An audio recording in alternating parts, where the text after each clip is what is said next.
Fin des années 1980. L'Allemagne est toujours divisée. Le mur de Berlin en ruine symbolique, mais dans une autre arène, une guerre bien plus bruyante et métallique est sur le point d'éclater. La Deutsche Tourenwagen Meisterschaft, le légendaire DTM. C'est là, entre l'asphalte, la rouille et les foules en délire, que la Mercedes-Benz 1918 2,516 Evolution 2 a été façonnée. Non pas en tant que voiture, mais comme une menace. La Mercedes 180 est née bien élevée. Une berline de taille moyenne, issue de la gamme W 201, créée pour plaire aux cadres et aux familles allemandes en leur promettant fiabilité et confort. Mais derrière les sourires publicitaires, quelque chose s'agite dans les caves de Sindelfingen. Avec la M3E30, BMW règne en maître sur les circuits européens. Une situation intolérable pour Mercedes. La réponse se fera par étapes. D'abord, la 190 E 2,3-16, puis la 2,5-16, puis l'évolution 1, jusqu'à ce que, en 1990, les ingénieurs de Daimler-Benz montrent les dents au monde entier. Le nom était presque cérémonieux. 190 E2, 5 guillemets, 16, évolution 2. Un mantra de syllabes et de chiffres qui scellait un pacte avec la vitesse. La voiture ressemblait à un artefact de guerre, avec des traces de soufflerie et de nuit folles sur le banc d'essai. Le pare-choc avant était une lame aérodynamique. Les ailes évasées indiquaient clairement qu'il ne s'agissait pas d'une Mercedes ordinaire. Et l'aileron arrière, l'aileron n'était pas un accessoire. C'était une menace. On aurait dit qu'il sortait tout droit d'un avion de chasse Panavia Tornado. C'était le summum de l'ingénierie de la domination. L'homologation DTM exigeait que au moins 500 unités soient produites pour la route. Mercedes a mis un point d'honneur à produire 502 exemplaires, tous peints en bleu-bleu-schwarz métallisé, une couleur qui semblait absorber la lumière plutôt que de la refléter. La voiture apparaît comme une ombre, comme quelque chose qui est censé être caché, et qui a décidé de sortir à la lumière juste pour prouver un point. Sous le capot se trouve le moteur M102E252, un 4 cylindres en ligne de 2,5 litres, à double arbre à cames en tête et à âme de chenille.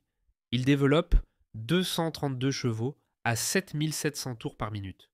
Un régime violent, sec, presque industriel.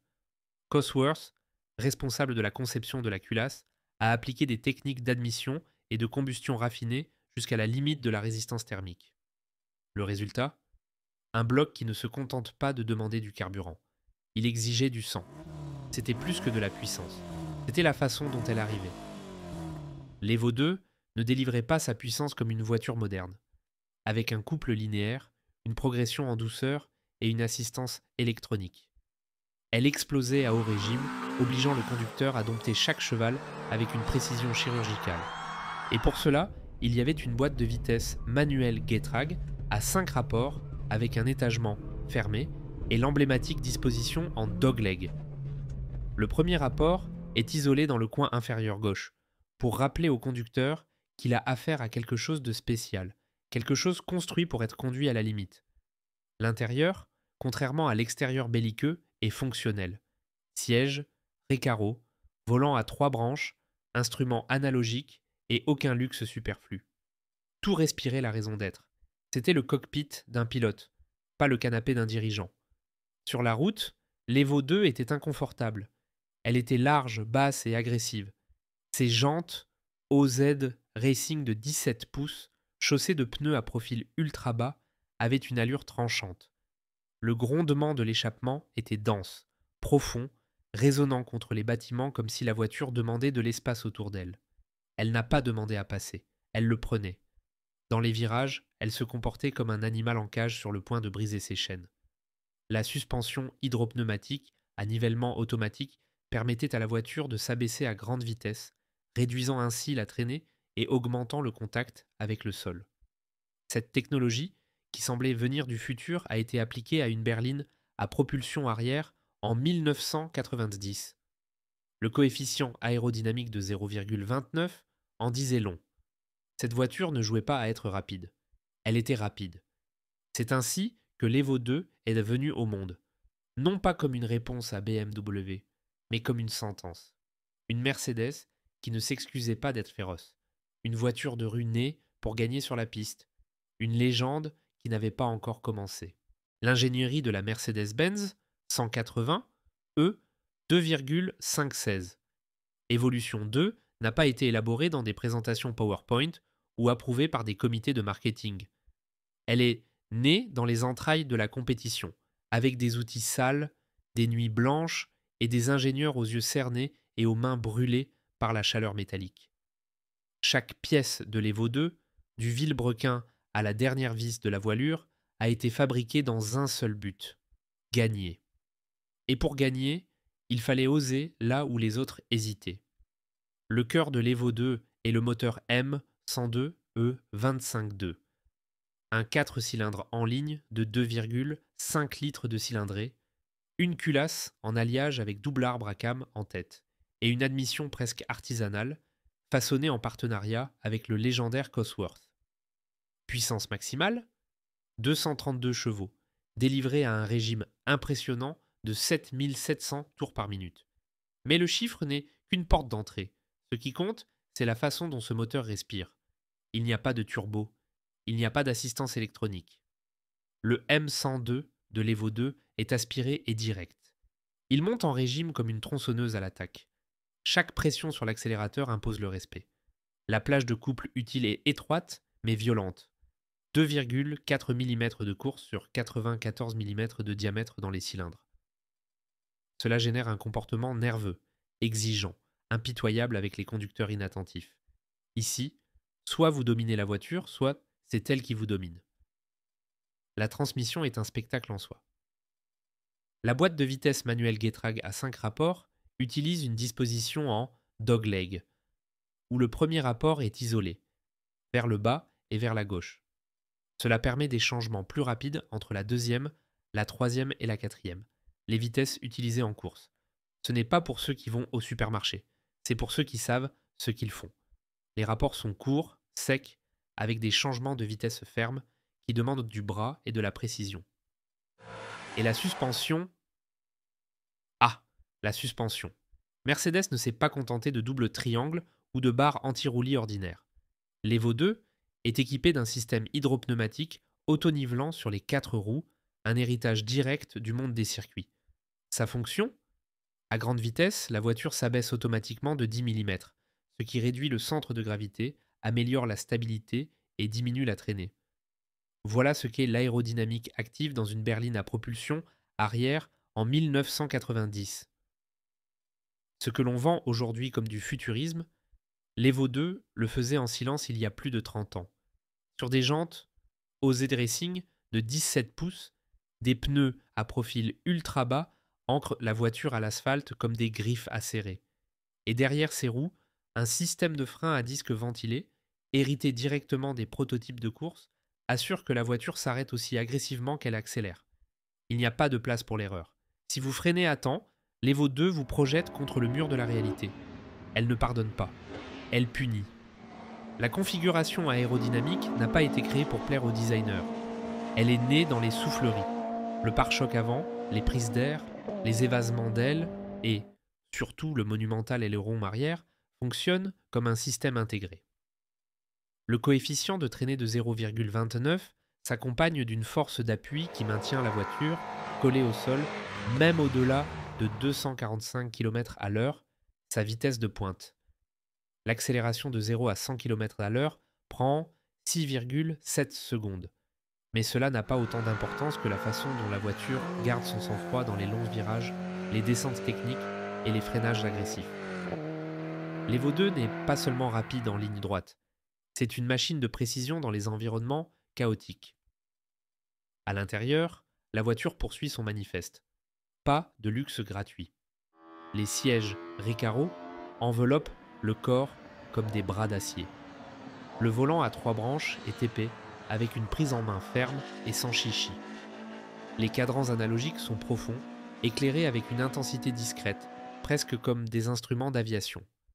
Tout communique. Vous êtes dans un cockpit, pas dans un salon. Et c'est peut-être là le point le plus important. L'Evo 2 n'est pas conçu pour divertir. Il a été conçu pour la guerre. Elle a été conçue dans un contexte où les voitures pouvaient encore être des machines extrêmes, créées mais nées à des fins spécifiques et vendues sans excuse. Aujourd'hui, elle est un rappel féroce de ce passé. Lorsque les feux de signalisation s'éteignent sur les pistes de la Deutsche Tourenwagen Meisterschaft, ce n'est pas seulement le rugissement des moteurs qui traversent l'air, c'est le cri d'une époque. Le DTM des années 90 était un spectacle violent et millimétriquement technique. Au centre de cet ouragan se trouvait la Mercedes-Benz 180 E 2,516, évolution 2, non pas en tant que voiture, mais en tant que force d'occupation, un artefact guerrier déguisé en berline. L'Evo 2 a fait ses débuts officiels dans le championnat en 1992, et dès les premières séances d'essais libres, il était clair que quelque chose avait changé. Ce n'était pas seulement une nouvelle voiture. Il s'agissait d'une nouvelle attitude. Mercedes-Benz, jusqu'alors réservé, joue désormais avec la férocité de quelqu'un qui n'accepte pas d'être laissé pour compte. L'Evo 2 apparaît avec un air de revanche. La version de course, préparée par AMG, est un monstre dompté par la seule précision allemande. Le moteur, une variante encore plus extrême du M-Cent 2, atteint 400 chevaux et tourne à plus de 9000 tours par minute. La boîte de vitesse pause séquentielle Hewland, avec ses rapports courts et sa réponse instantanée, permettait des changements brutaux en quelques fractions de seconde. C'était une propulsion arrière. L'âme était une traction avant. La voiture a été entièrement reconfigurée. La carrosserie, désormais constituée de panneaux ultra légers, a subi un régime radical. Le châssis est renforcé par une cage structurelle intégrale. La suspension est conçue pour supporter des forces G supérieures à 1,6 dans les virages. Sur les lignes droites de Hockenheim, l'Evo 2 s'élance à plus de 260 km/h avant de plonger dans les virages où la plupart des voitures de freinent, elle ne fait que se pencher. Au Norrisring, avec ses virages serrés et ses freinages tardifs, l'Evo 2 a montré une autre facette. Un contrôle absolu dans des espaces réduits. La force d'appui générée par l'ensemble aérodynamique, le même look intimidant que la version de route, maintenant réglée de manière plus agressive, a pressé la voiture contre le sol comme une main invisible. Elle ne glissait pas, elle restait collée. C'est alors qu'est arrivé Klaus Ludwig. Le nom était déjà respecté. Mais c'est avec l'Evo 2 qu'il est devenu redouté. Ludwig volait comme s'il était en mission. Froid, impitoyable, presque chirurgical. Dans ses mains, l'Evo 2 n'était pas une machine, c'était un scalpel. Au Nürburgring, il trace des lignes parfaites, contournant ses adversaires comme s'il prévoyait leurs erreurs avant même qu'elles ne se produisent. À Zolder, il dépasse à l'extérieur des virages les plus fous, utilisant le bord de l'asphalte comme sa propre piste. Mercedes dispose également de Bernd Schneider, un autre grand nom, et de Kurt Thiim, un pilote danois aux mains légères et assoiffé de gloire. Avec ce trio, l'écurie étoilée domine la saison 1992 comme une blitzkrieg de précision technique et d'intimidation psychologique. Leurs adversaires, BMW et Audi en particulier, tentent de riposter. Mais l'Evo 2 est plus qu'une simple voiture. C'est un symbole de domination. La réaction est devenue, comme toujours, des coulisses. BMW, en désespoir de cause, accuse Mercedes d'exploiter les failles du règlement, notamment dans la conception de l'aileron arrière et les angles des passages de roues.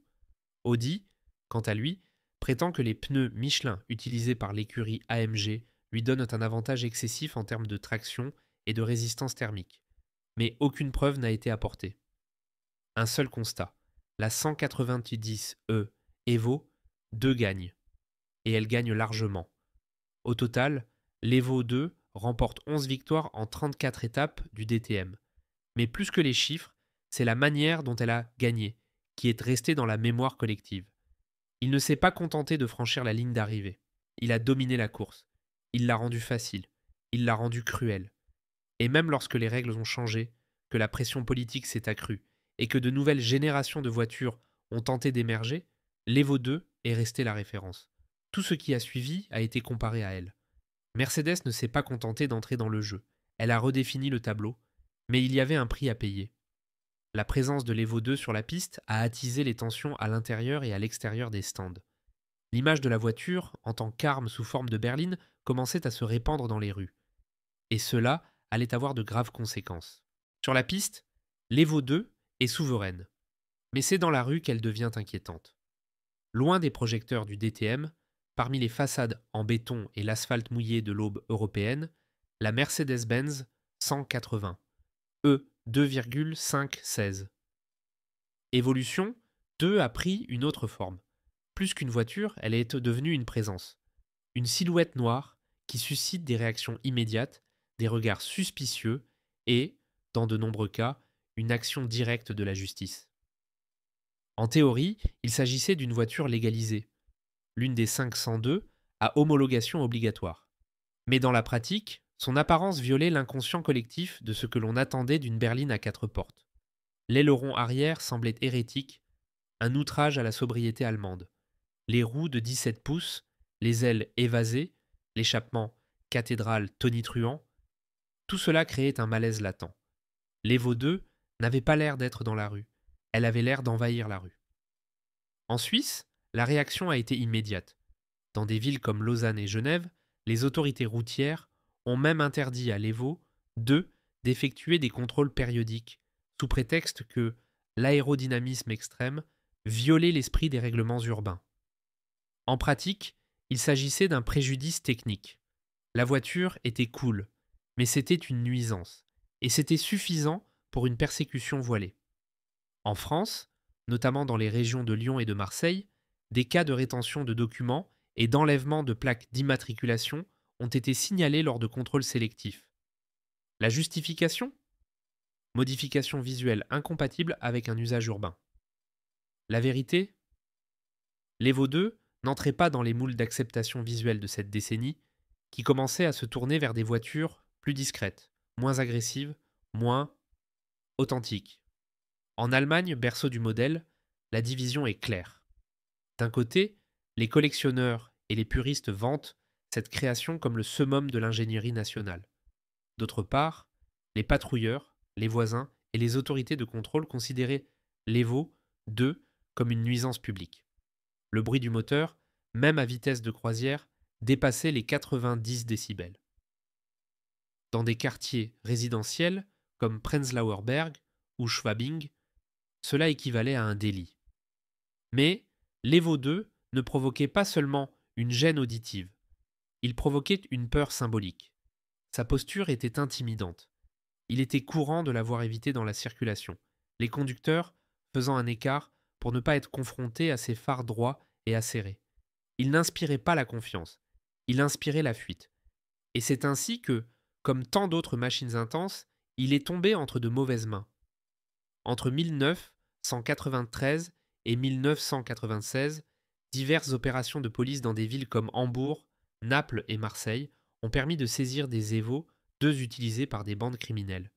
Ce n'est pas une coïncidence. La voiture était rapide, discrète, en termes de marque, et offrait de la stabilité dans les courses-poursuites. À Milan, un exemplaire a été saisi après avoir été utilisé dans une fuite à 230 km/h sur la tangentiale est. Le conducteur s'est échappé. La voiture, intacte, devient une pièce à conviction. Au fil du temps, la notoriété s'étend. L'Evo 2 est surnommée dans les milieux urbains la Mercedes du chaos. Des bandes illégales font des courses nocturnes dans des zones industrielles désaffectées. À Berlin, des rumeurs circulent selon lesquelles il n'en resterait que 2, légalement immatriculés dans la ville. Toutes les autres ayant été retirées de la circulation en raison d'un nombre excessif de plaintes. Mais là où le système voyait une menace, la sous-culture voyait de l'art. Dans les réunions secrètes, les Evo 2 étaient traités comme des reliques. On ne les touchait pas. On les contemplait seulement. Leur présence réduisait l'atmosphère au silence, comme si une entité était arrivée. Les propriétaires de ces voitures parlaient rarement. Ils n'en avaient pas besoin. Leurs machines parlaient pour eux. Dans les vidéos musicales underground de la scène rap allemande, l'Evo 2 apparaissait comme une icône de puissance authentique. contrairement aux voitures de luxe ostentatoires qui allaient et venaient comme des modes passagères. L'Evo 2 est liée à rester, parce que son esthétique n'était pas basée sur le goût. Elle était basée sur la nécessité. Cette forme brutale et fonctionnelle avait été sculptée pour gagner, et le monde entier l'a senti en la voyant. Certaines voitures dévieillissent, d'autres disparaissent. La Mercedes-Benz 180, E 2,516. Evolution 2 a choisi une voie plus rare. Elle s'est élevée. En tant qu'artefact, elle a survécu intacte à la dégradation du temps. En tant que symbole, elle est devenue de plus en plus pertinente à mesure que l'industrie s'éloignait de tout ce qu'elle représentait. Il n'a pas été oublié. Il a été canonisé. Des décennies se sont écoulées depuis que la 502 a quitté la chaîne de montage de Brême. Mercedes a changé. Le DTM a changé. Le monde a changé. Mais l'Evo 2 est resté, fixé dans la mémoire collective d'une génération qui a vu son rugissement percer le silence de la nuit allemande. On ne se souvient pas d'elle par nostalgie. On se souvient d'elle pour son absence, parce que rien n'est venu la remplacer. Aucune autre berline n'a osé porter la même intensité, la même audace, la même identité.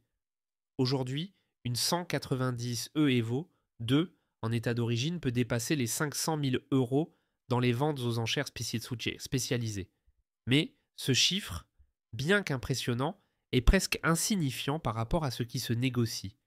Il ne s'agit pas d'une voiture, mais d'un artefact historique. Un morceau d'une époque où l'ingénierie était encore guidée par des passions combustibles et un désir de conflit. Dans chaque Evo 2, il y a un esprit de confrontation. Un message laissé par des ingénieurs et des pilotes qui ne voulaient ni pas seulement participer. Ils voulaient l'y gagner avec style, avec brutalité, avec contrôle. Dans les réunions fermées de collectionneurs, l'Evo 2 est traité comme une relique. Les propriétaires parlent à voix basse des numéros de châssis, des joints d'origine et de l'historique de l'homologation. Une vis changée peut dévaluer un exemplaire. Un manuel d'origine portant le cachet de l'usine peut doubler l'intérêt d'un acheteur.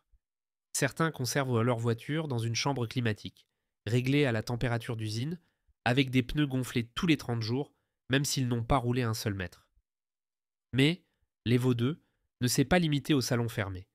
Elle a envahi le grand écran. Dans des jeux comme Gran Turismo, Assetto Corsa et Forza Motorsport, elle apparaît avec des graphismes soignés, des sons capturés à partir de spécimens réels et un comportement physique basé sur la télémétrie historique. Dans les simulateurs, la voiture reste la même, difficile à dompter. Elle exige un freinage précis, un contrôle de l'embrayage et le respect de la limite de régime. Elle n'a pas été simplifiée pour plaire. Comme dans la vie réelle, l'Evo 2 reste exigeante dans le monde numérique. Dans la culture pop, son ombre apparaît là où l'on s'y attend le moins. Dans les clips musicaux des scènes urbaines de Berlin et de Stuttgart, l'Evo 2 est une présence visuelle dominante, non pas comme un objet d'ostentation, mais comme un symbole de force brute. Dans les séances photos, son corps sombre contraste avec les bâtiments abandonnés, créant des compositions qui évoquent là le désordre et la puissance. Même dans les défilés de mode conceptuel, il apparaît comme une pièce statique, un monument de brutalisme mécanique. Mercedes-Benz, consciente de l'importance de ce modèle, a tenté d'en imiter la gloire de temps à autre.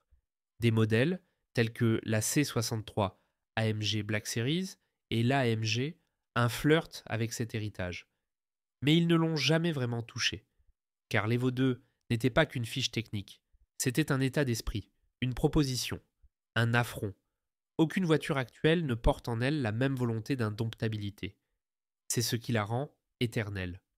L'Evo 2 est comme une cicatrice laissée dans l'histoire de l'ingénierie automobile, visible, profonde, résistante au temps. Et comme toute cicatrice, elle porte en elle une histoire de violence, de dépassement et de survie. Aujourd'hui encore, lorsqu'elle apparaît occasionnellement dans les rues, à Londres, à Munich, à Prague, elle produit le même effet. Silence, respect et inquiétude, une sorte de respect rare qui ne s'explique pas. On la ressent. Et pour ceux qui n'ont jamais entendu son moteur, qui n'ont jamais vu sa silhouette se faufiler dans la brume du matin, il ne reste que l'écho. Dans les vidéos, les audios et dans les yeux de ceux qui ont vu de près ce que cela signifiait d'avoir une Evo 2 en pleine possession de ses moyens. Il y a des voitures tôt que l'on conduit, il y a des voitures d'eau que l'on possède, et il y a celles qui, même à l'arrêt, vous observent. La Mercedes-Benz 180 E 2,516. Évolution 2 est de ce troisième type. Ce n'est pas un véhicule. C'est un regard fixe dans le rétroviseur de l'histoire. Un rappel qu'il fut un temps où les marques ne s'excusaient pas de fabriquer des machines trop intenses, trop bruyantes, trop dangereuses. Une époque où la peur faisait partie de la conduite. Et la gloire aussi. L'Evo 2 ne s'inscrit pas dans le monde moderne. Dans un monde de conduite autonome, de moteurs silencieux et de connectivité constante, c'est un bruit. Une faille dans le système. Il faut encore écouter le moteur, de sentir la boîte de vitesse vibrer, de manger l'asphalte à chaque changement de vitesse comme si chaque kilomètre était le dernier. Et c'est peut-être pour cela qu'elle est si nécessaire aujourd'hui.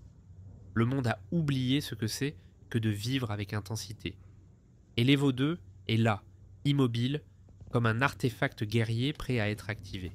Non pas pour vous emmener d'un point à un autre, mais pour vous rappeler que conduire, c'est aussi se confronter. Affronter ses limites. Se confronter à la routine. Confronter l'idée même de vitesse domestiquée. Il ne s'agit pas de confort. Il ne s'agit pas de luxe. Il ne s'agit pas de technologie d'assistance. Il s'agit de contrôle absolu dans un univers qui prône la sécurité absolue. Il s'agit de faire partie de la machine, et pas seulement de l'utiliser. Lorsque vous montez à bord d'une Evo 2, le monde change de densité. Le volant réagit avec un poids réel. La suspension vous montre chaque fissure du macadam.